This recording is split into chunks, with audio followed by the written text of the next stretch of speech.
RS brothers లో ఆషాఢం KG sale మళ్ళీ మొదలైంది. మరెన్నో క్రేజీ ఆఫర్స్ ఖైదీ చేయండి ఆర్ఎస్ బ్రదర్స్.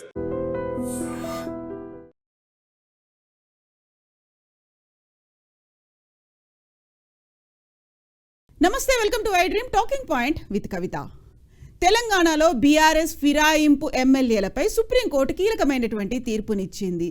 ఈ రోజు తీర్పు వచ్చినటువంటి 3 నెలల్లోపుగా ఖచ్చితంగా వారి మీద చర్యలు తీసుకోవాల్సిందే అంటూ సుప్రీంకోర్టు ఇచ్చినటువంటి తీర్పు సారాంశం. అంటే ఈ 10 మంది బీఆర్ఎస్ ఎమ్మెల్యేల మీద 3 నెలల్లోపు ఖచ్చితంగా డెసిషన్ తీసుకోవాల్సిందే అనేటువంటి ఒక తీర్పుని సుప్రీంకోర్టు ఇచ్చింది. 2023 డిసెంబర్లో ఎన్నికలు జరిగిన తర్వాత 2024 ఏప్రిల్ నుంచి బీఆర్ఎస్కి చెందినటువంటి 10 మంది ఎమ్మెల్యేలు కాంగ్రెస్ పార్టీలో చేరారు. అఫీషియల్గా మేము కాంగ్రెస్ పార్టీలో చేరాము అని చెప్పకపోయినప్పటికీ వివిధ రూపాలుగా వివిధ రకాలుగా కాంగ్రెస్ కండువా కప్పుకోలేదు, లేకపోతే మా నియోజకవర్గ అభివృద్ధి కోసం మేము ప్రభుత్వానికి సహకరిస్తాము, ఇలాంటి వాదనలు చెప్పినప్పటికీ కూడా వారందరూ ఫిరాయింపుదారులే అంటూ బీఆర్ఎస్ న్యాయస్థానాలను ఆశ్రయించింది. ఇందులో భాగంగా వారిపై అనర్హత వేటు వేయాలి అనేది. బీఆర్ఎస్ పార్టీ కార్ గుర్తుతో గెలిచినటువంటి ఈ ఎమ్మెల్యేలు కాంగ్రెస్ పార్టీలో చేరారు, వారు ఫిరాయింపుదారులు, వారి మీద అనర్హత వేటు వేయాలి అంటూ BRS party working president KTR తో పాటుగా ఎమ్మెల్యేలు వివేకానంద్ అలాగే పాడి కౌశిక్ రెడ్డి న్యాయస్థానాలను ఆశ్రయించారు. ఇప్పుడు హైకోర్టుతో పాటుగా డివిజనల్ బెంచ్ని ఆశ్రయించినప్పటికీ సరైనటువంటి తీర్పు రాలేదు అని భావించినటువంటి బీఆర్ఎస్ లీడర్లు సుప్రీంకోర్టు దాకా వెళ్లారు. సుప్రీంకోర్టు కూడా వాదనలు విన్నది. ఆ తర్వాత దాని తీర్పుని రిజర్వ్లో పెట్టింది. ఏప్రిల్లో వాదనలు జరిగిన తర్వాత ఈ రోజు దానికి సంబంధించి తుది తీర్పుని వెల్లడించింది. అందులోనూ జూలై 31 ఈ రోజు నుంచి 3 నెలల్లో ఖచ్చితమైనటువంటి నిర్ణయం తీసుకోవాలి అనేటువంటి తీర్పుని ఇవ్వడంతో పాటుగా గతంలోనే హైకోర్టుకి సంబంధించి ఇచ్చినటువంటి తీర్పును కూడా కొట్టివేసింది. స్పీకర్కి ఒక టైం ఇవ్వాల్సినటువంటి అవసరం లేదు అని హైకోర్టు చేసినటువంటి తీర్పుని సుప్రీంకోర్టు రద్దు చేసింది. అంటే కరెక్ట్గా ఒక 3 నెలల్లో గడువు ఇవ్వాలి అండ్ వాయిదాలు వేసేటువంటి రీజన్స్ని వెతుక్కోకూడదు అనేటువంటి ఒక గట్టి మాటను కూడా సుప్రీంకోర్టు చెప్పింది. సో న్యాయస్థానమే వేటు వేయాలి అనేటువంటి ప్రతిపాదన కూడా, లేకపోతే దానికి సంబంధించినటువంటి ఆర్గ్యుమెంట్స్ కూడా జరిగాయి. ఆ దిశగానే టీఆర్ఎస్ పార్టీ అంటే బీఆర్ఎస్ పార్టీ తరఫున పిటిషనర్లు కూడా న్యాయస్థానమే ఈ అనర్హత వేటు అనేది వేయాల్సినటువంటి అవసరం ఉంది అనేది.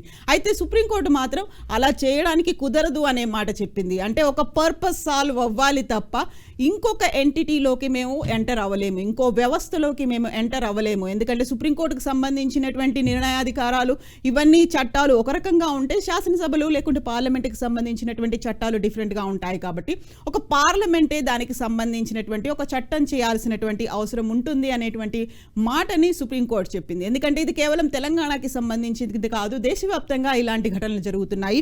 ఒక పార్టీ గుర్తు మీద గెలిచినటువంటి ఎమ్మెల్యేలు లేదా ఎంపీలు ఇంకో పార్టీలోకి చేరుతున్నారు కాబట్టి పార్లమెంటే దానికి సంబంధించినటువంటి ఒక నిర్ణయం లేకుంటే ఒక చట్టం చేయాల్సినటువంటి అవసరం ఉంటుంది అనేటువంటి అభిప్రాయాన్ని సుప్రీంకోర్టు అయితే వ్యక్తం చేసింది.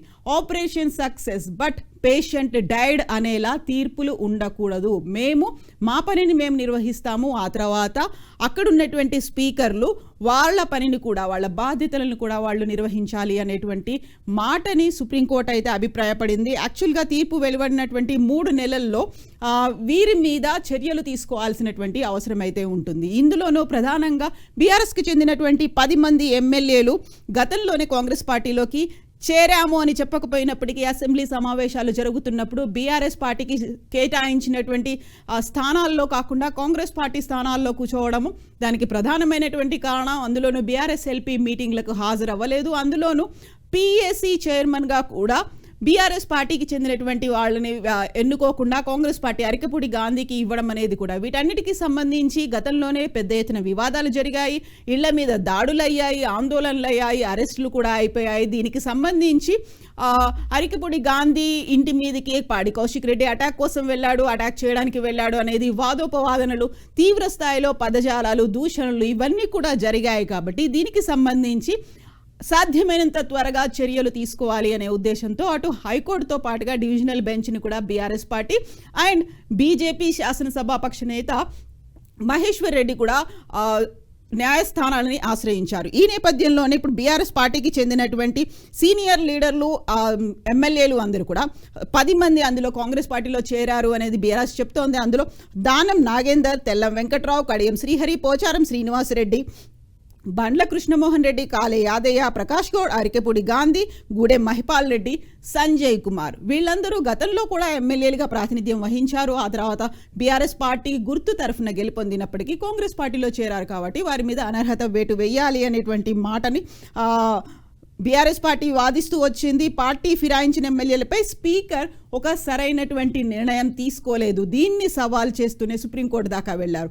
అందులోనూ పర్టికులర్ టైం అనేది ఒక 4 వారాల్లోగా స్పీకర్ ఒక నిర్ణయం తీసుకోవాలి అని చెప్పినప్పటికీ కూడా దాన్ని ఎక్స్టెన్షన్ చేస్తూ వచ్చారు. కాబట్టి అది ఆల్మోస్ట్ 1.5 ఇయర్గా పెండింగ్లో ఉంది. దానికి సంబంధించి ఒక నిర్ణయం తీసుకోలేదు. ఒక రీజనబుల్ టైం అనేది ఎలా డిసైడ్ చేస్తారు, ఎవరు డిసైడ్ చేస్తారు అనే దాన్ని కూడా సుప్రీంకోర్టు అభిప్రాయపడింది. 2024లో ఏప్రిల్లో ఈ పార్టీ మారారు ఈ ఎమ్మెల్యేలందరూ. వారికి సంబంధించినటువంటి కీలకమైనటువంటి వాదనలు ఆ తర్వాత డివిజనల్ బెంచ్, హైకోర్టు దగ్గర నుంచి ఈరోజు అయితే సుప్రీంకోర్టుకు వచ్చాయి. ఒక తుది తీర్పు అయితే కాలపరిమితిని విధిస్తూ ఈరోజు అయితే ఒక నిర్ణయం తీసుకున్నారు.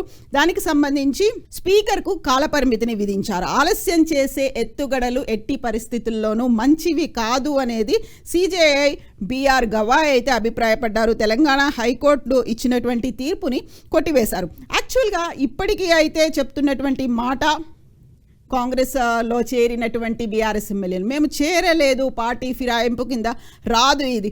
కొంతమంది అయితే అది గుడికి సంబంధించినటువంటి ఒక కండువా కప్పారు తప్ప దాంట్లో ఎక్కడ హస్తం గుర్తు ఉంది అనేటువంటి వాదనలు కూడా చేశారు. అదొక సంస్కారవంతంగా సభా మర్యాద కోసం కప్పేటువంటి కండువా మాత్రమే తప్ప అది కాంగ్రెస్ పార్టీ కండువా కాదు అనే మాట కూడా బీఆర్ఎస్ ఎమ్మెల్యేలు చెప్పారు. దాంతోపాటుగా ప్రభుత్వం తరఫున నిలబడ్డట్టయితే మా నియోజకవర్గ అభివృద్ధి కూడా జరుగుతుంది అనేటువంటి మాటను చెప్పినప్పటికీ కూడా అవన్నీ విచిత్రమైనటువంటి మాటలు. అందులోనూ ఇక్కడ బీఆర్ఎస్ పార్టీ మళ్ళీ అధికారంలోకి రాదు అనేటువంటి ఉద్దేశంతోనే మేము కాంగ్రెస్ పార్టీలో చేరాము అనే కొంతమంది ఎమ్మెల్యేలు చెప్పడంతో పాటుగా స్వయంగా సీఎం రేవంత్ రెడ్డి కూడా మేము కనుక గేట్లు ఓపెన్ చేస్తే వెల్లువల బీఆర్ఎస్ ఎమ్మెల్యేలు మా పార్టీలో చేరుతారు అని చెప్పిన తర్వాత 10 మంది ఎమ్మెల్యేలు ఆ పార్టీలోకి వెళ్ళడం, అది కూడా అసెంబ్లీ సమావేశాల సమయంలో కాంగ్రెస్కి కేటాయించినటువంటి సీట్లలో కూర్చోవడంతో వారిని కాంగ్రెస్ ఎమ్మెల్యేలుగా మాత్రమే పరిగణించాలి అని బీఆర్ఎస్ వాదిస్తూ వస్తోంది.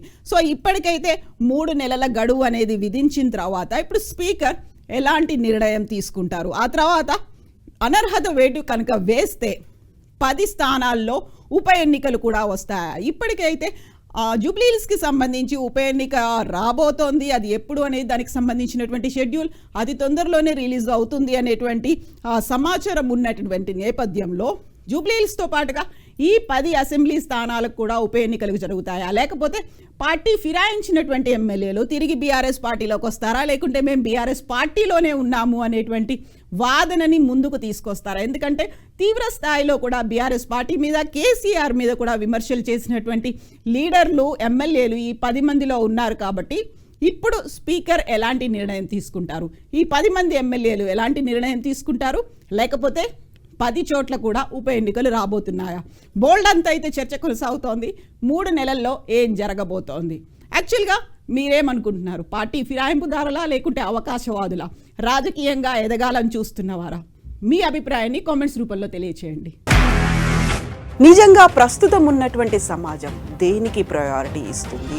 ఆర్థిక సంబంధాల చుట్టూ మాత్రమే తిరుగుతోంది. మళ్ళీ ఎన్నికలంగానే చాలా విరక్తి కలుగుతాం. మంచి అనిపిస్తుంది కదా, లేడీస్ కూడా ఛాలెంజింగ్ జాబ్స్ చేసినప్పుడు చాలా బాగుంటది. ఫుడ్ డెలివరీ ఇవ్వటానికి వెళ్ళినటువంటి డెలివరీ బాయ్ అనిల్ పై కళ్ళ ముందు